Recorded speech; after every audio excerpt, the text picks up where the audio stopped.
¿Estamos preparados con nuestras Biblias, nuestros apuntes? Amén. Vamos a orar. Señor, gracias por darnos la oportunidad de adorarte juntos como iglesia. Gracias por tu presencia en medio nuestro, Señor. No es por nuestros méritos que hemos sido salvos, como estábamos cantando. No es por nuestras obras, sino por la gracia que Cristo ha derramado en la cruz.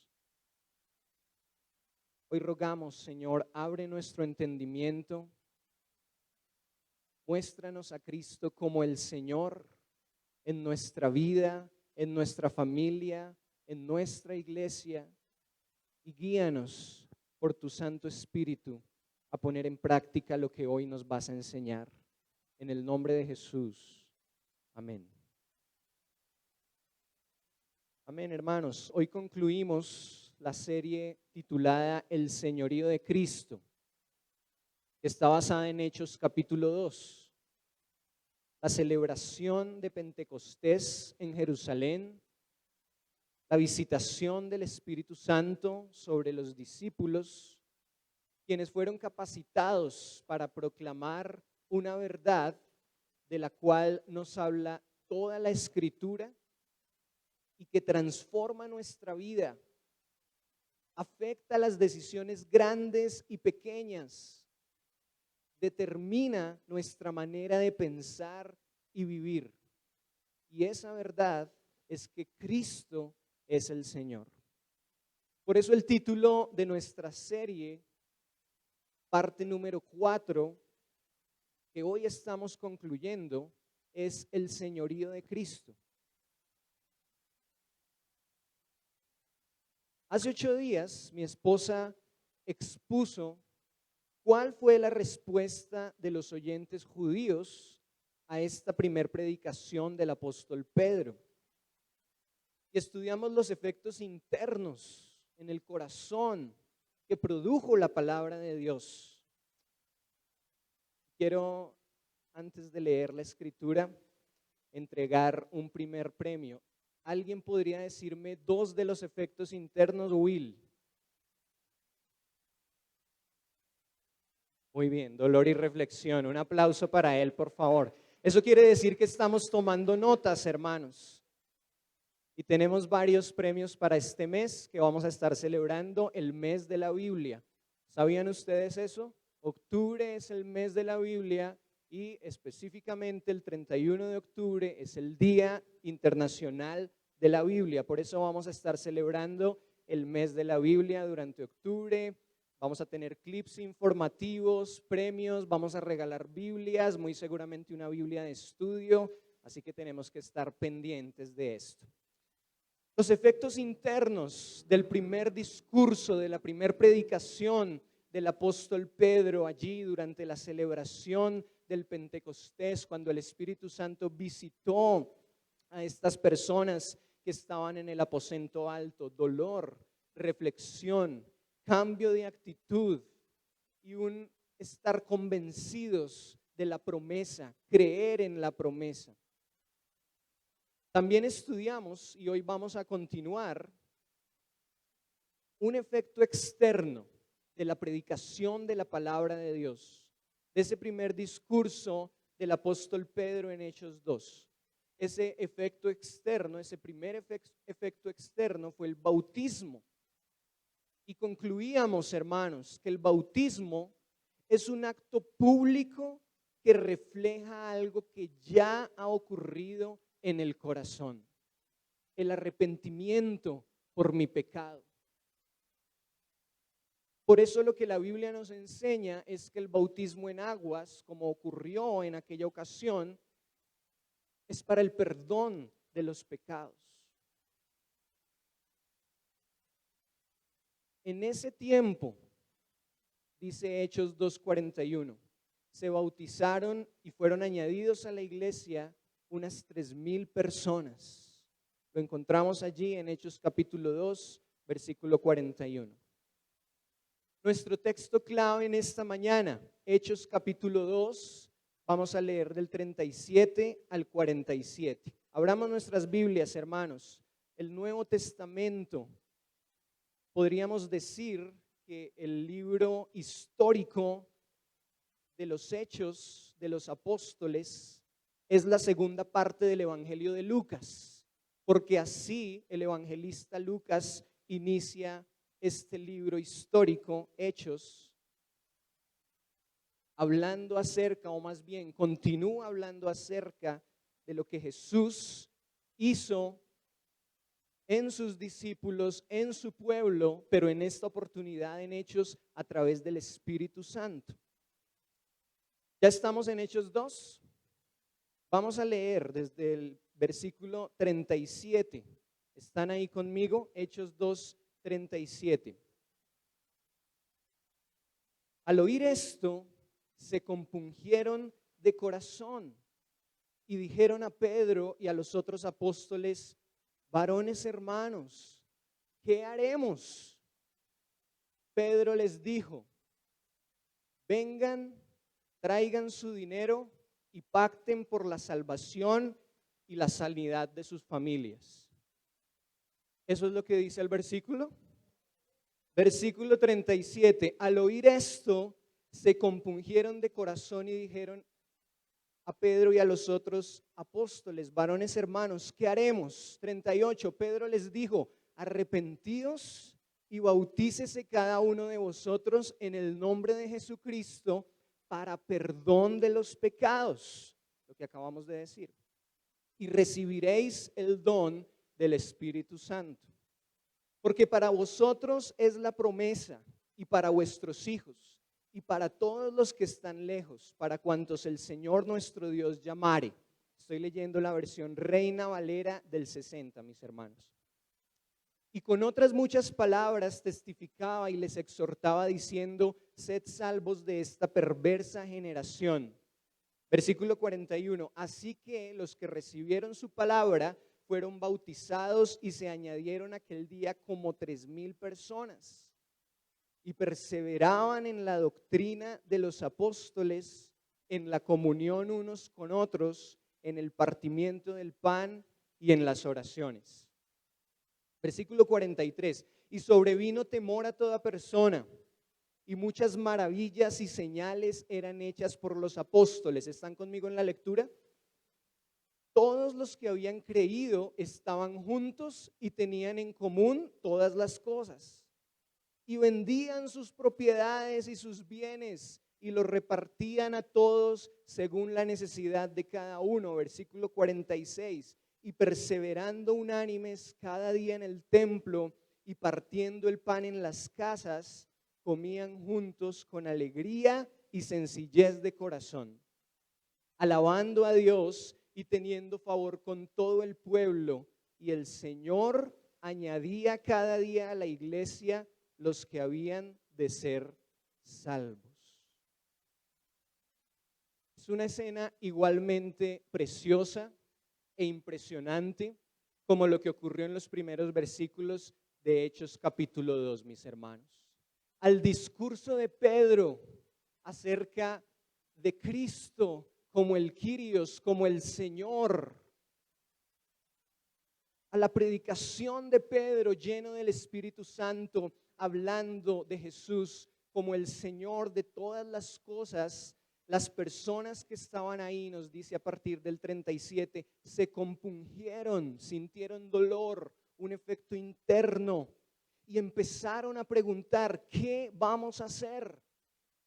A lo que Pedro les responde: arrepiéntanse y bautícese cada uno de vosotros en el nombre de Jesucristo para perdón de los pecados y recibiréis el don del Espíritu Santo.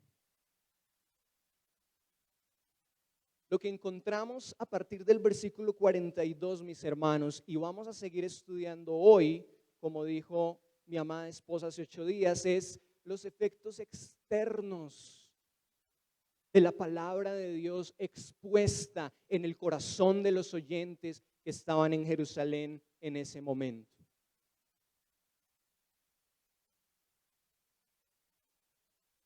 Y para mí es muy interesante que a partir del versículo 42 en la versión Reina Valera, se repite la palabra perseveraban, perseveraban. ¿Sí lo notan, hermanos? Gracias. Lo encontramos en el versículo 42 y también lo encontramos en el versículo 46. Tengamos en cuenta esto, hermanos. Recordemos que el Nuevo Testamento fue escrito en el idioma griego. Y obviamente hay muchas cosas diferentes del idioma griego al español. Nosotros hoy confiamos que esta es la palabra de Dios. Pero hay muchas cosas diferentes. Sin embargo, el Señor ha mantenido su promesa y su palabra no ha cambiado. Es la misma. Pero cuando encontramos repetición en alguna idea, en alguna palabra, lo que deberíamos hacer, según todas las reglas gramaticales en el hebreo y el griego, que fueron los idiomas en los cuales se escribió la Biblia, es poner atención. ¿Qué es lo que nos quieren decir esas palabras, esas ideas?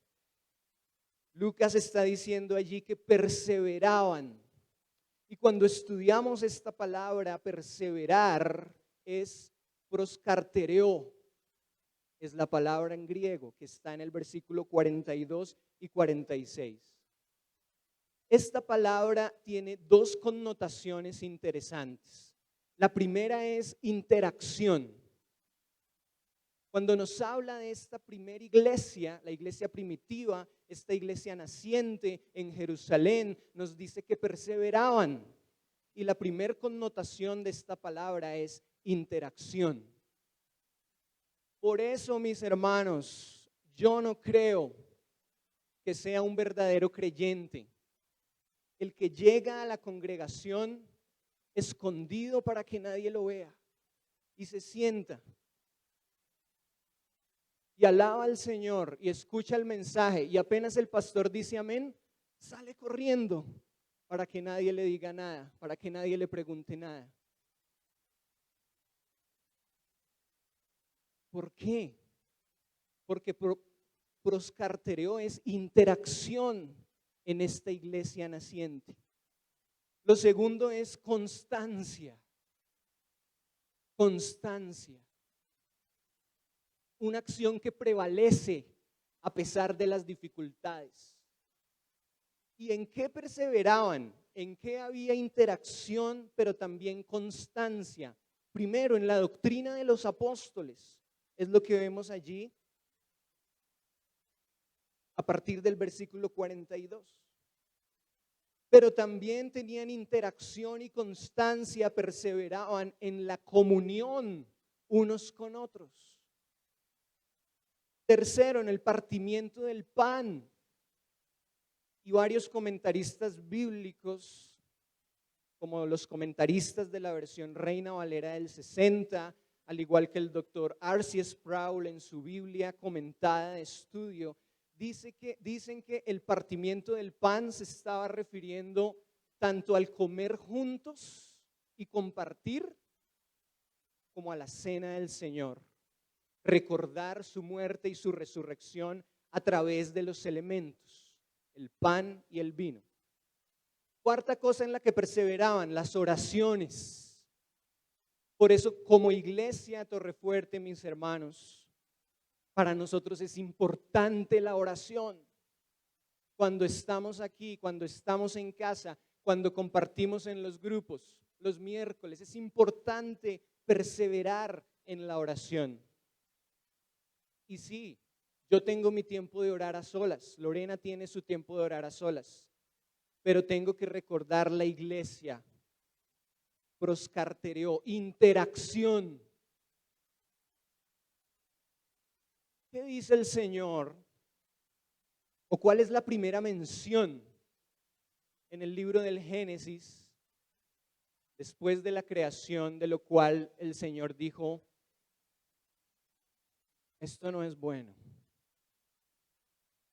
¿Cuál es la primera mención de algo que no es bueno en Génesis durante el proceso de creación? Que el hombre esté solo. Y se usa mucho para decirle a las parejas, por eso se deben casar. El hombre debe tener una ayuda idónea. La mujer debe tener un esposo que la guíe. Y ese es una de las primeras intenciones en el libro del Génesis por las cuales el Señor nos lo dice. Pero también está hablando de la iglesia, porque sin familia, pues no habría iglesia. Ahí está la institución de la familia. No es bueno que el hombre esté solo, pero posteriormente el Señor nos dice, familias, de ustedes va a salir una iglesia, y es la iglesia naciente que vemos aquí en Hechos capítulo 2. No es bueno que estemos solos. ¿Por qué estamos aquí esta mañana? Porque queremos obedecer al Señor, congregarnos, estimularnos al amor, exhortarnos. Ahora sí, efectos externos del mensaje cristiano, del mensaje proclamado por el apóstol Pedro: Cristo es el Señor. Hoy vamos a ver otros 4 efectos externos, aparte del que ya vimos que era ¿cuál? El bautismo. Segundo efecto externo del mensaje proclamado acerca de Cristo como el Señor por el apóstol Pedro en Hechos capítulo 2. Lo que ya veníamos estudiando, la perseverancia, hermanos, es un efecto externo. Versículo 42, leámoslo juntos una vez más. Dice, y perseveraban en la doctrina de los apóstoles, en la comunión unos con otros, en el partimiento del pan y en las oraciones. Hermanos, una iglesia bíblica es aquella que persevera en estas 4 cosas. Hoy en día hay muchas opciones, dice la gente, y muchos tipos de iglesia, y perseveran en muchas otras cosas. Muchas de ellas parecen circos, menos en estas 4 cosas. Doctrina, comunión, partimiento del pan y oraciones. Perseverancia. Como ya les estaba diciendo, es un efecto característico de una persona, de una familia, de una iglesia para la cual Cristo es el Señor. La palabra doctrina que encontramos en el versículo 42, que en el griego es didaskalia y quiere decir enseñar, eso es doctrina. Y a lo que está haciendo referencia Lucas es enseñar la escritura tal como ella es. ¿Cuánta falta nos hace eso, hermanos? Porque hoy muchos dicen enseñar la palabra de Dios, pero la enseñan mal, la tergiversan, la acomodan. Teoría de la acomodación. Líbranos, Señor, de cosas así, de predicar cosas que no están en la Biblia. Pero también la perseverancia, como ya hemos dicho, está en el compartir unos con otros, comer juntos, compartir también la Santa Cena, recordar la muerte y la resurrección del Señor. Entre otras cosas, hermanos, no nos enseña la Biblia, como ha dicho por años la iglesia tradicional, que el pan y el jugo que estuvimos compartiendo hace 8 días sean el cuerpo y la sangre. No, estos son símbolos a través de los cuales recordamos el cuerpo y la sangre del Señor que fueron entregados en una cruz por el perdón de nuestros pecados. Pero no es que ese pan que compramos allí en la panadería de la esquina o que preparamos en casa sea como tal el cuerpo y la sangre. También la perseverancia está en el orar unos por otros. ¿Lo hacemos, hermanos? Y esto, como ya había dicho, tiene que venir desde la familia. ¿Perseveramos en estas 4 cosas al interior de nuestra familia o perseveramos más en la televisión, en los juegos de video, en las redes sociales? ¿Cómo esperamos entonces tener familias que glorifiquen a Dios y se sostengan en esta perversa generación, como dice también ahí el apóstol Pedro, si no estamos perseverando desde casa en estas 4 cosas. ¿Perseveramos como iglesia en estas 4 cosas? Hermanos, hay personas a lo largo de los años que me han culpado, incluso desde antes de ser pastor, de haber salido de esta comunidad por mi culpa. Y yo les pregunté después en una conversación, ¿por qué? Y me respondían, porque predicaste esto y a mí no me parece. Y mi respuesta es una sola, siempre, y es, está bien que no te parezca, pero es la palabra de Dios y no vamos a dejar de predicarla. Eres bienvenido y te amamos. ¿Quieres irte porque no te pareció? No podemos hacer nada más. No podemos negociar la doctrina. ¿Es difícil aceptarla? Sí. Muchos teólogos modernos dicen, la Biblia no es difícil de entender, como muchos dicen. Más bien es difícil de aceptar. Nos cuesta. A mí también me cuesta. Cuando Lorena es testigo. Cuando estoy preparando las predicaciones a veces lloro y digo, Señor, ¿por qué tiene que ser tan fuerte? Así es. Y es su bendita palabra que traspasa nuestros corazones, nos instruye, nos redarguye, nos enseña como una espada, nos parte, pero nos vivifica. La práctica de estas 4 cosas, mis hermanos, posteriormente ampliaremos más el compartir, el orar unos por otros, pero la práctica de estas 4 cosas de manera perseverante lo habían aprendido los discípulos de su experiencia con Jesús. Y el Señor me llevaba a Lucas capítulo 24. Acompáñenme por favor. Este precioso capítulo en el cual vemos a los discípulos camino a Emaús, Lucas 24.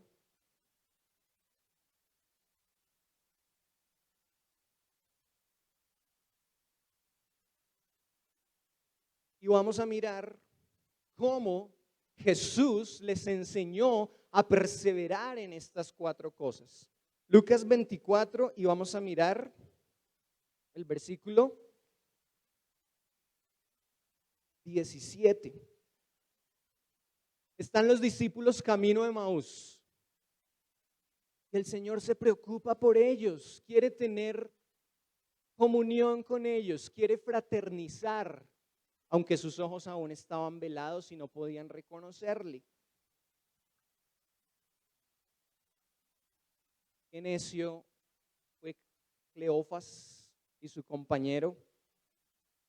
Después el Señor los exhorta, pero en el versículo 17 dice que el Señor, dice el 17, y les dijo, ¿qué pláticas son estas que tenéis entre vosotros mientras camináis? Y es tan bonito ver al Señor preguntándoles ahí, ¿y por qué estáis tristes?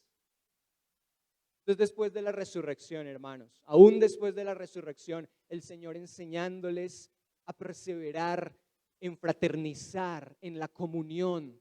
¿Por qué están tristes? Pero vayamos ahora, habiendo visto esta comunión, este interés de Jesús en fraternizar, en tener comunión fraternal, al versículo 27, Lucas 24, 27. El Señor hace algo con estos 2 necios que iban camino a Emaús.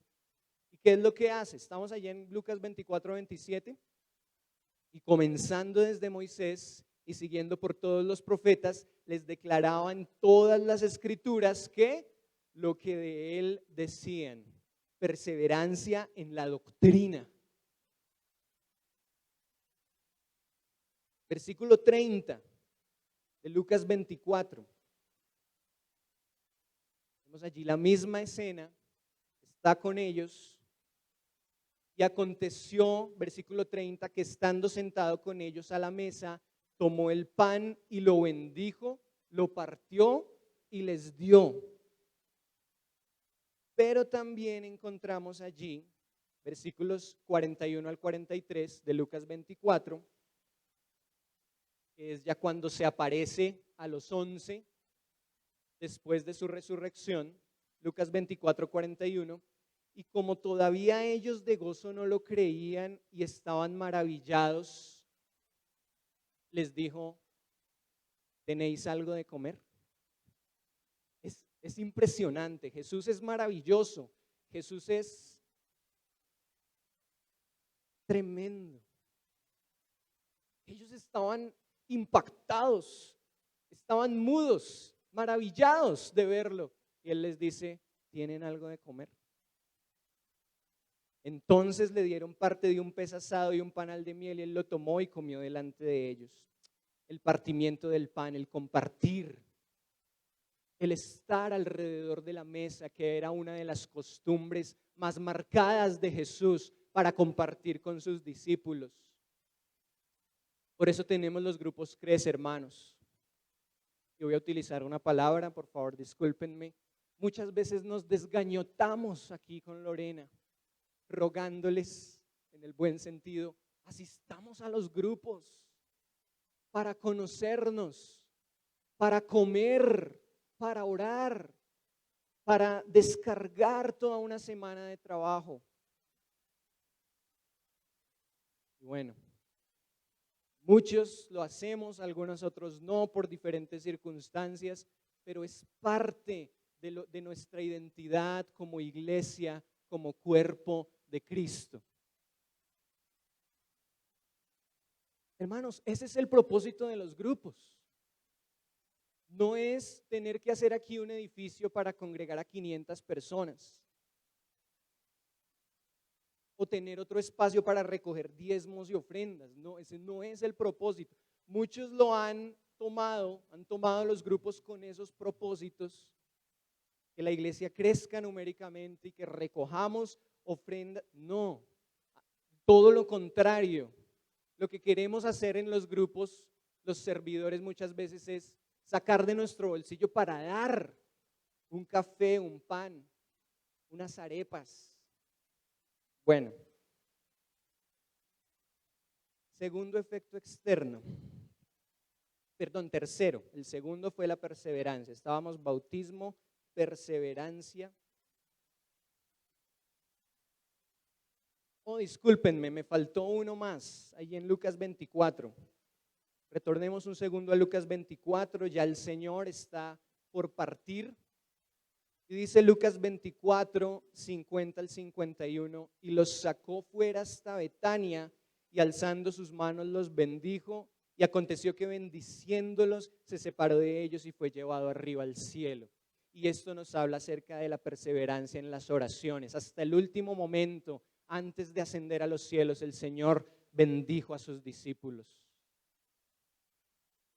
Entonces es precioso ver en Lucas 24 cómo el Señor está enseñando a la iglesia a perseverar en la doctrina, en la comunión unos con otros, en el partimiento del pan y en las oraciones.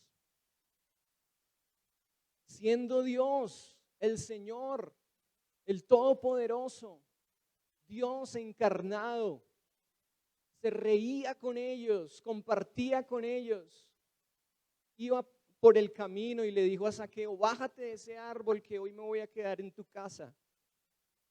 Impresionante Jesús en su comunión, en su interacción, en su perseverancia en estas cuatro cosas. Ahora sí, tercer efecto externo, el temor reverente, lo encontramos en el versículo 43. Hechos 2, 43. ¿Qué ocurrió posteriormente? Un efecto externo de la predicación de la Escritura. Versículo 43 de Hechos 2. Y sobrevino temor a toda persona y muchas maravillas y señales eran hechas por los apóstoles. Dios hizo milagros en esta iglesia naciente por medio de los apóstoles y estos milagros, hermanos, estas señales confirmaban la veracidad del mensaje, por lo que muchos en ese tiempo concluían, este Cristo que está siendo predicado realmente es el Señor. Este no es cualquier mensaje. Por eso tanto en ese momento como ahora, mis hermanos, debemos ser cuidadosos. ¿Qué fue lo que ocurrió en el versículo 43? Sobrevino temor a toda persona. Muchos quedaron asustados después de este hecho, pero también se produjo un temor reverente, el cual debe estar presente en nosotros hoy. Debemos ser cuidadosos. No podemos tomar a la ligera el mensaje de la cruz. Mis hermanos, quiero hacerles hoy una invitación. Temamos delante del Señor. Los Estados Unidos por años, siglos, se han jactado de ser los dueños del mundo. Dios tenga misericordia de las personas que lo han perdido todo esta semana pasada con el huracán. Pero ellos no son los dueños del mundo. El Señor es el dueño y el que determina todo lo que ocurre con su creación. Recordemos la escena en la cual él iba en la barca. Me la recordó mi mamá esta semana. Y el Señor le dijo al mar, quieto. Porque Él es el Señor. Y cuando yo vi las noticias esta semana sobre el huracán, yo reflexionaba en este temor reverente y yo decía, temamos delante del Señor. Pero también ese temor no es solamente tremendo, el Señor es todopoderoso y permitió este huracán en el mundo, pero también mi vida. ¿Cómo estoy caminando? La responsabilidad con mi familia, la responsabilidad como pastor de Torrefuerte, en mis palabras, en mi conducta, en mi manera de dirigirme, de tratar con la iglesia, en lo que hago cuando no estoy en este lugar, ¿dónde estoy? ¿Predico acá la escritura y mañana me voy con otra mujer que no es mi esposa? ¿Predico en este lugar la escritura, la palabra de Dios y mañana la maltrato o irrespeto a mis padres o soy un vulgar? Cuidado. Y yo mismo me digo, confrontado con esta palabra, cuidado con la forma como ando, mi conducta. Otro es la misma predicación. Hermanos, cuando me siento a ver esos canales cristianos que no son cristianos, por favor, y estas personas empiezan a decir un montón de cosas terribles que van en contra de la palabra de Dios. No quiero decir que no hayan buenos. Claro, hay recursos muy buenos. Ligonier Ministries, Coalición por el Evangelio, el pastor Sugel Michelén, Miguel Núñez, Will Graham. Hay muchos buenos pastores, predicadores y recursos, pero hay otros, la mayoría, que no lo son y predican cosas que no están en la Biblia. Y cuando voy a compartir un mensaje, intento ser lo más cuidadoso posible, porque tiene que haber un temor reverente. Yo no sé qué van a hacer estas personas cuando el Señor les pida cuentas por decir cosas como, si no das el diezmo, no vas a ser salvo. Cosas así dicen. Cuando la Biblia nos enseña que la salvación es por gracia, por medio de la fe. En Efesios 2. Pero un temor reverente. No estoy haciendo cualquier cosa. Predicando la palabra del Dios verdadero, la palabra de Dios. Así que tenemos que ser cuidadosos. Un temor reverente se produjo en ellos, en su manera de pensar, de hablar, de vivir, lo que vemos posteriormente. Cuarto, efecto externo, la unidad en el espíritu. Versículos 44 al 46, dice ahí en Hechos 2, todos los que habían creído estaban juntos y tenían en común todas las cosas y vendían sus propiedades y sus bienes y los repartían a todos según la necesidad de cada uno. Y perseverando, una vez más, unánimes cada día en el templo y partiendo el pan en las casas, comían juntos con alegría y sencillez de corazón. Acompáñenme a Efesios por un momento, Efesios capítulo 4, una carta del apóstol Pablo, Efesios 4, versículos 1 al 3.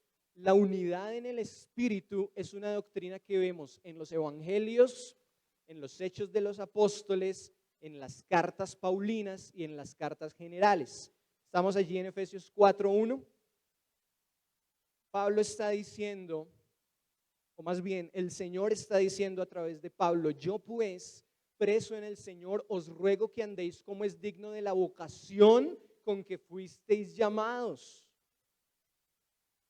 con toda humildad y mansedumbre, soportándoos con paciencia los unos a los otros en amor, solícitos en guardar la unidad del Espíritu en el vínculo de la paz, diligentes en guardar la unidad del Espíritu en el vínculo de la paz.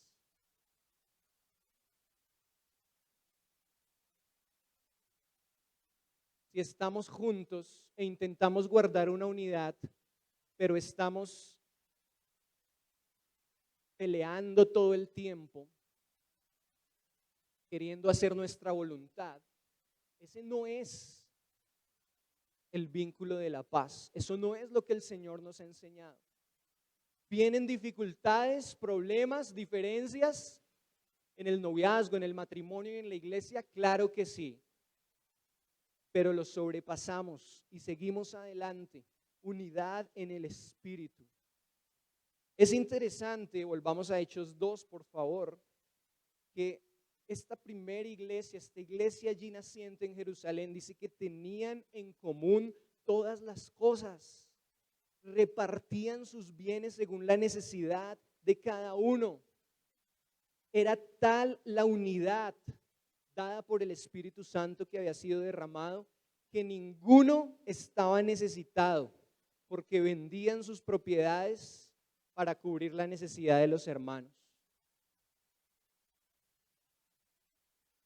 Muchos han dicho que Hechos capítulo 2, versículos 42 al 47, enseña el comunismo.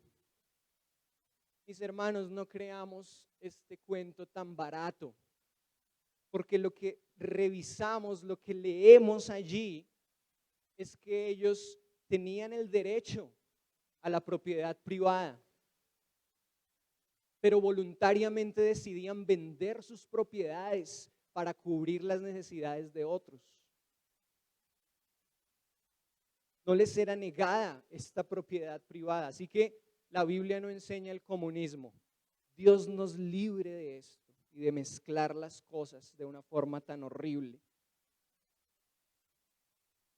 Ellos eran dueños de diferentes cosas, pero las ponían a los pies de los apóstoles para cubrir las necesidades de otros. Ahora, se nos demanda que hagamos esto hoy. Si analizamos el contexto, Jerusalén, Hechos en su contexto general, Hechos capítulo 2, la llenura del Espíritu Santo, la iglesia naciente, un precedente que muy seguramente no se va a repetir, que vendían sus casas, vendían sus cosas para cubrir la necesidad de los hermanos. ¿Se nos demanda que hoy hagamos esto? ¿Vender el apartamento que recién acabamos de pagarle al banco después de 20 años? Pues no. Por eso necesitamos leer la Biblia contextualmente. Lo que sí se nos enseña en Hechos 2 es que entendamos y vivamos el principio que está implícito.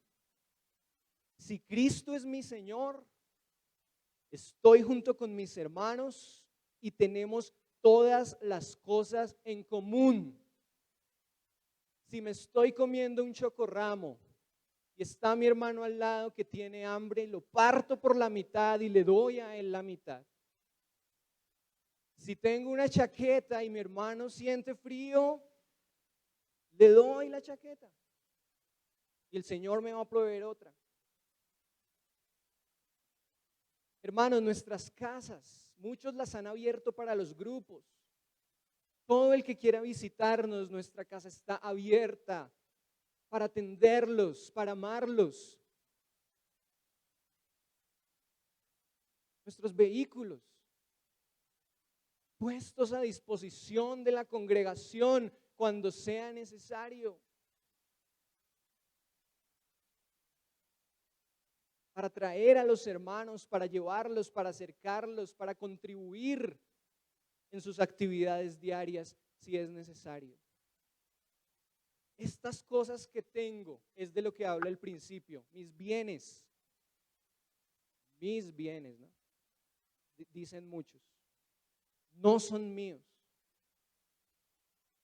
son del Señor, para el servicio a otros, puestos a disposición de otros. Por eso, mis hermanos, les ruego, no permitas apegarte a lo material y que tus cosas materiales sean el Señor de tu vida. No permitas eso y todos luchamos con eso. A veces no lo queremos reconocer, pero todos luchamos con eso. Cuidado con esto que es mío y no. Eso no es tener todas las cosas en común.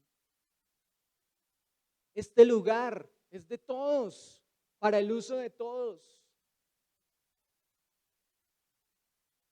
A veces tenemos hermanos que no nos dicen, y por eso en esta dinámica de comunión, de compartir unos con otros, de tener las cosas en común, hermanos, tenemos que comunicarnos.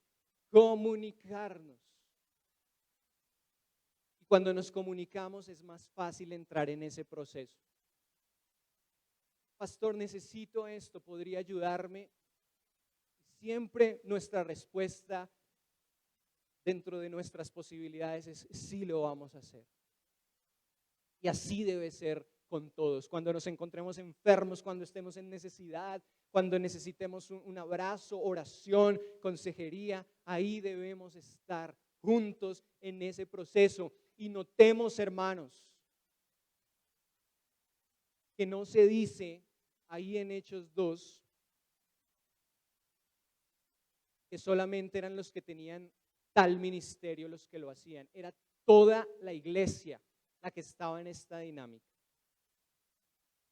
Para ampliar, si quieren hacerlo en sus casas, encontramos esto mismo en Hechos 4, 32 al 37. ¿Cómo era la dinámica? Y un dato más, ellos seguían perseverando en Hechos 4, 32 al 37, a pesar de que en Hechos 4 ya tenemos un antecedente y es que hubo la primera persecución. Empezaron a perseguir a la iglesia. El imperio romano empezó a perseguir la iglesia. Sin embargo, en Hechos 4 se nos muestra que ellos seguían perseverando en eso. Hermanos, hagámoslo si queremos ser una iglesia bíblica. Perseveramos. Estamos derribados muchas veces también, como dice el apóstol Pablo, pero no destruidos. Esta semana para mí, por ejemplo, fue una de las más difíciles del año. De las más difíciles. Pero ayer una vez más me levanté y dije, aquí estamos por la gracia del Señor y perseveramos. Tenemos en Él la victoria. Perseveramos. Escuchamos también ayer de un pastor conocido, amigo, cuando estuvimos visitando a nuestros misioneros allí en España y estuvimos compartiendo con él. Y ayer estábamos escuchando que recientemente su esposa fue operada por un quiste en un seno y él también, haciendo un trabajo en la iglesia, se amputó un dedo con una cortadora y ha tenido días muy difíciles. Ojalá pudiéramos comunicarnos con él y alentarlo. Y todos vivimos días difíciles de prueba, pero aquí estamos perseverando en la doctrina, en la comunión, en el compartir. Y claro, ciertas personas de nuestra comunidad con las cuales yo tengo Confianza. Hemos construido amistad, confianza, empezando por mi esposa. Cuando estoy mal, lloro. Necesito un abrazo, una oración, el comer con alguien. Y yo creo que el Señor lo hacía también por eso, porque la comida es algo muy reconfortante, ¿verdad? Por eso el Señor era parte fundamental en su ministerio. Último efecto que vemos, es el quinto, la alabanza. Versículo 47 allí en Hechos 2. Dice que estas personas en la iglesia naciente estaban alabando a Dios y teniendo favor con todo el pueblo, y el Señor añadía cada día a la iglesia los que habían de ser salvos. Este verbo en el versículo 47 nos está indicando frecuencia. Es un gerundio, dice alabando en la versión Reina Valera. Y la definición que encontramos en la concordancia Strong sobre la alabanza en este versículo es reconocer quién es Dios. Eso es lo que tenemos que estar haciendo frecuentemente como iglesia, reconociendo que Él es el Señor y que no hay otro que pueda recibir la gloria en la iglesia, hermanos. No es aceptable que haya pastores que nadie pueda tener una cita con ellos, que nadie les pueda decir nada porque se ponen bravos, que entren en helicópteros, en patinetas y que la gente esté tratando de tocarlos porque Él es el pastor y tenemos que reconocer que Él es el pastor. No, eso no puede existir en la iglesia de Cristo, porque claramente el versículo dice que ellos estaban alabando a Dios, no a una persona o a un líder o a lo que sea.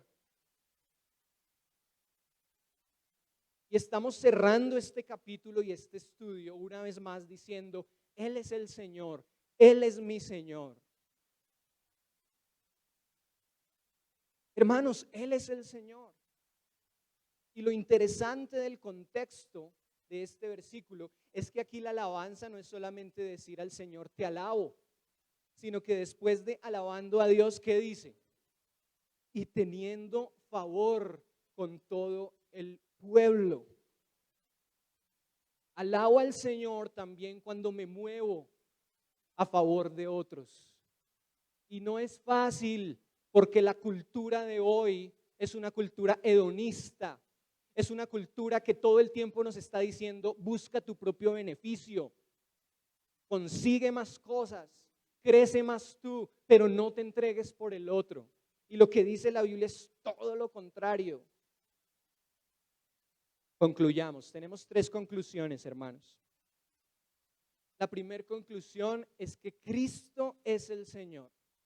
De todo lo creado, de todo lo que existe, de todo lo que fue creado y se sostiene, Él es el Señor, porque existe y se sostiene por medio de Él y para Él. Segunda conclusión de esta serie: ¿es Cristo el Señor de mi vida? Es una pregunta. ¿Es Cristo el Señor de mi vida? Todo lo que pienso, lo que hablo, lo que planeo, lo que hago, ¿exalta a Cristo? Hermanos, esto no quiere decir que somos perfectos. A veces nos caemos, y bien profundo, pero salimos y corremos a los pies de la cruz, arrepentidos, a decirle al Señor: aquí estoy una vez más. Mi manera de vivir refleja que creo, que estoy convencido que Cristo es mi Señor, o simplemente me agrada Jesús y me gusta venir a la iglesia a pasar un buen rato, pero yo quiero controlar mi vida. Hermanos, recordemos lo que estuvimos estudiando en la serie. Si Él no es nuestro Señor, tampoco es nuestro Salvador. Cuidado con eso. Muchos piensan: Jesús es el Salvador, pero yo controlo mi vida y voy para el cielo. Alerta roja: no vas para el cielo. Si Él no es tu Señor, tampoco es tu Salvador. Tercero, la exposición del Evangelio, del mensaje del Señor Jesucristo, que es un mensaje de arrepentimiento, de tomar mi cruz y seguirle, no de prosperidad y pactos, sino de arrepentimiento, de tomar mi cruz, de levantarme como un verdadero discípulo, ha producido efectos internos y externos en mi pensamiento y en mi conducta. Antes de orar, hermanos, ¿qué vamos a hacer después de salir de este lugar? ¿Cuál es la decisión que vamos a tomar con respecto a esta serie, El Señorío de Cristo? ¿Vamos a seguir como estamos? ¿O vamos a decirle al Señor, tú eres el Señor, pero también eres mi Señor? Hace 8 días yo estaba hablando con doña Doris y estábamos hablando juntos y nos comprometimos también a orar el uno por el otro por diferentes circunstancias y llegábamos a una conclusión, situaciones que estamos viviendo como familia y decíamos, quisiéramos solucionarlo y no podemos. Y el Señor lo permite. ¿Por qué? Para mostrarnos que Él es el Señor. Y en mi situación específica, es algo ante lo cual lo único que puedo hacer es decir, tú eres el Señor. Y no tengo nada más que decir y no tengo nada más que hacer más que tú eres el Señor. Y sea lo que sea que pase, tú eres el Señor y eres bueno. Él es el Señor de los cielos y de la tierra, pero también de mi vida. Oremos. Señor, gracias por este tiempo en el cual nos has enseñado acerca del señorío de Cristo. Hoy queremos unir nuestras voces para clamar a ti, Señor.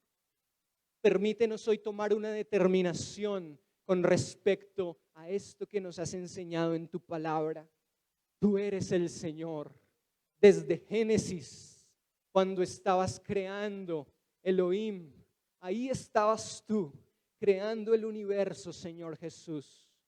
Pero también cuando vemos la elección de Abraham y su familia, cuando vemos el pueblo que tú apartaste para ti, Señor, cuando vemos los profetas que proclamaban, muchos de ellos como Isaías, aquel que iba a venir para ser el rey por sobre todo. Y ya en el Nuevo Testamento encontramos el cumplimiento de la promesa. El Rey de Reyes y Señor de Señores, aquel que nació en un pesebre y que creció conforme a la voluntad de Dios para morir en una cruz y perdonar nuestros pecados.